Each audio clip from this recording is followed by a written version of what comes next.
Hello hello, c'est Laetice, je suis contente de vous retrouver aujourd'hui pour une nouvelle vidéo budget.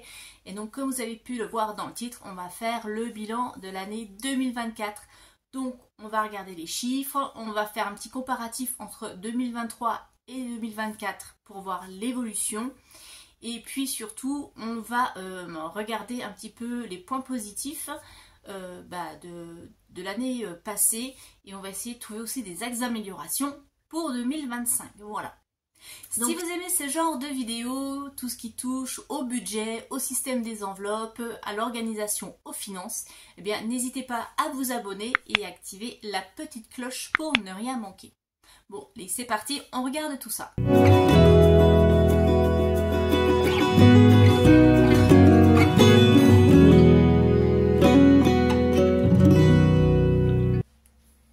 On va déjà regarder 2023. Voilà où j'en étais. C'était ma deuxième année avec le système. Alors, au niveau des revenus, j'avais eu 24 684 € sur l'année. J'avais réussi à épargner 7 535 €. Mes charges fixes s'élevaient à 15 178 €. Le budget d'alimentation, 2 661 €.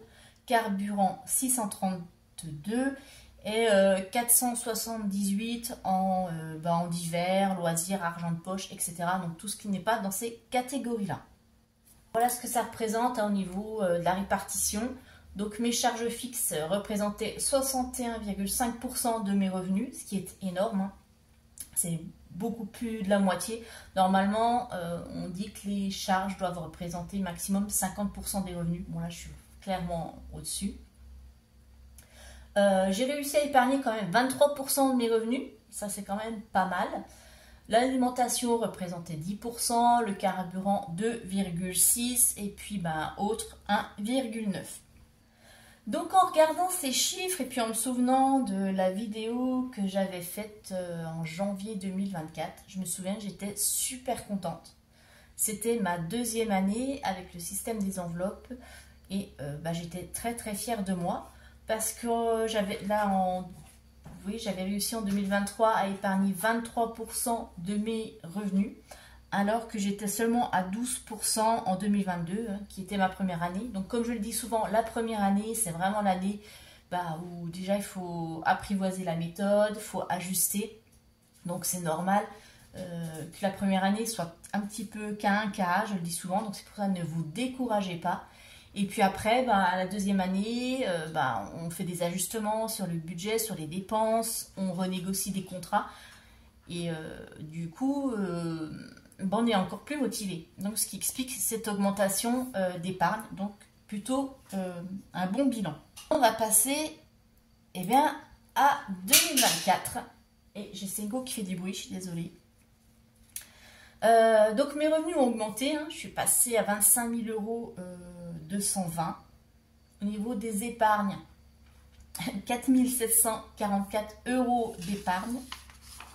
Les charges fixes, 15 414. Le budget alimentation 3176, carburant 743 et autres 1141. Voici le graphique des variations 2024 par rapport à l'année 2023. Donc au niveau des revenus, on est sur une augmentation de 2,2%. Ça c'est grâce à Etsy. Ça c'est clair, donc ça c'est une belle réussite pour cette année 2024, je suis super contente, j'espère que ça va continuer sur 2025. Au niveau de l'épargne totale, donc l'épargne pour moi, ça représente les épargnes et les économies réalisées sur les enveloppes. Moi je regroupe tout, voilà. C'est ce qu'en fait à la fin du mois j'ai pu mettre dans mes défis, dans mes épargnes. Et on est à moins 17,3%. Donc oui, il y a une baisse. J'ai épargné beaucoup moins en 2024 qu'en 2023. Pourtant, j'avais vraiment l'impression que j'avais épargné plus. Vous voyez, comme quoi, des fois, une fois qu'on a les chiffres, c'est beaucoup plus parlant. Les charges fixes ont augmenté de 1,6%. C'est en légère augmentation. C'est dû notamment au coût de l'énergie et au loyer. Le budget alimentation, on est à 19,3% d'augmentation. Donc on est loin des 8% d'inflation, hein, c'est clair. Donc ce qui représente en général 264 € par mois de budget course. Donc c'est dû à l'augmentation des prix, hein, évidemment, et puis au fait que je me suis relâchée sur l'établissement des menus. J'ai eu une baisse de motivation et je n'ai plus fait mes menus, donc forcément j'achète un peu... j'ai ma liste, mais évidemment c'est pas optimisé. Donc ça c'est en partie ma faute aussi. Le carburant, plus 17,6% aussi, hein, donc ça c'est dû au changement de véhicule, hein, parce que en 2023 j'étais sur un véhicule hybride et comme je fais énormément de villes, et forcément je consommais beaucoup moins. Et je suis passée à de l'essence et puis j'ai aussi beaucoup plus de trajets en dehors du travail, notamment pour tout ce qui est rendez-vous santé, etc. Et puis autre, alors là, ça a une explosion, c'est 138%. C'est dû au coût de gaz et électricité, hein, puisque j'ai eu une régule de 140 € en plus là sur octobre et novembre. Le budget loisirs, l'argent de poche et budget santé aussi qui a aussi augmenté, puisqu'il y a beaucoup de choses qui n'étaient pas prises en charge. Donc j'ai quand même une part importante en 2024 de frais de santé non remboursés. Donc tout ça mis bout à bout, voilà où on en est. Donc c'est clair que il y a des catégories comme l'alimentation et les dépenses diverses. Bon, ça a complètement explosé. Mon épargne, elle a un peu baissé, évidemment. Mais bon, j'ai des solutions pour 2025. Voici la répartition des principales catégories. Ce qui ressort ici, c'est que mes charges fixes, elles restent stables. On est toujours à peu près à 60% de mes revenus. Mais tout ce qui est dépenses comme alimentation et dépenses diverses, ont pris beaucoup plus de place dans la part du gâteau. Quels sont les enseignements de cette année 2024 ? Les points positifs déjà, c'est l'augmentation des revenus. Donc grâce à ma boutique Etsy, j'ai pu booster un petit peu mes finances.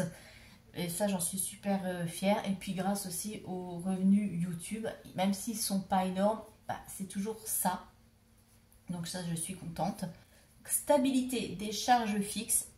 Alors même avec une légère hausse, ça reste quand même sous contrôle. J'arrive à maintenir en renégociant certains contrats, etc. Donc j'arrive à stabiliser. Donc ça, je suis plutôt contente aussi. Les axes d'amélioration. En tout premier lieu, il faut que je renforce mon épargne.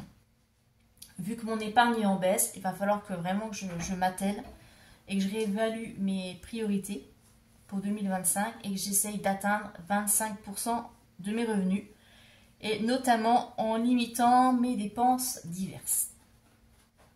Deuxième point, il faut que je gère mieux mon budget alimentation. Donc c'est sûr que les hausses de prix, ça a pesé, ça va continuer de peser, mais il va falloir que je cherche des solutions pour optimiser cette catégorie. Et il faut absolument que je reprenne la planification de mes menus à la semaine.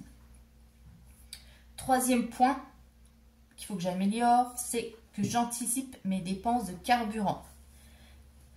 Alors, il faut que je continue de surveiller ce poste et que je limite autant que possible les dépenses superflues. Donc, je vais déjà optimiser mes déplacements lors de mes rendez-vous santé. Donc, quand j'ai un rendez-vous santé, en profiter pour les faire mes courses ou les mettre le même jour ou dans les créneaux qui se suivent. Et puis, il faut que j'utilise mes 2 jours de télétravail à temps plein et plus comme je le fais actuellement en fractionné. C'est-à-dire que j'ai droit à 2 jours. Et en général, ce que je fais, je fractionne. Je vais au bureau le matin et l'après-midi, je me mets en télétravail. Donc du coup, ça ne sert à rien du tout puisque j'utilise quand même ma voiture et que je dépense du carburant. Donc ce que je vais faire, c'est que maintenant, ces 2 jours, je vais les prendre vraiment plein et je n'utilise plus du tout la voiture pendant mes jours de télétravail.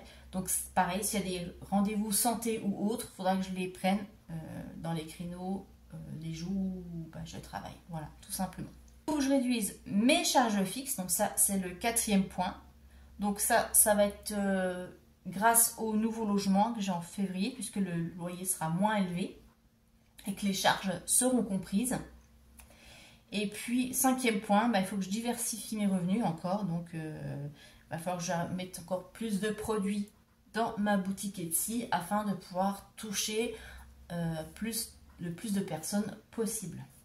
Et voilà pour mon année 2024. Bon, l'année n'a pas été parfaite évidemment, mais j'en ai quand même tiré des enseignements et des choses que je vais pouvoir du coup mettre en place en 2025. Donc pour 2025, mes grandes résolutions au niveau budget, eh bien c'est augmenter mes épargnes, mieux gérer mes dépenses alimentaires et surtout garder le système des enveloppes pour pouvoir garder le cap et puis continuer à bien gérer mon budget. N'hésitez pas à partager vos propres bilans financiers dans les commentaires. Comment s'est passée l'année 2024 pour vous et quels sont vos objectifs pour l'année 2025. Si vous avez aimé cette vidéo, n'hésitez pas à liker, commenter, partager, à vous abonner si ce n'est pas encore fait. Et on se retrouve samedi pour faire le bilan de la semaine. À très vite, bye bye.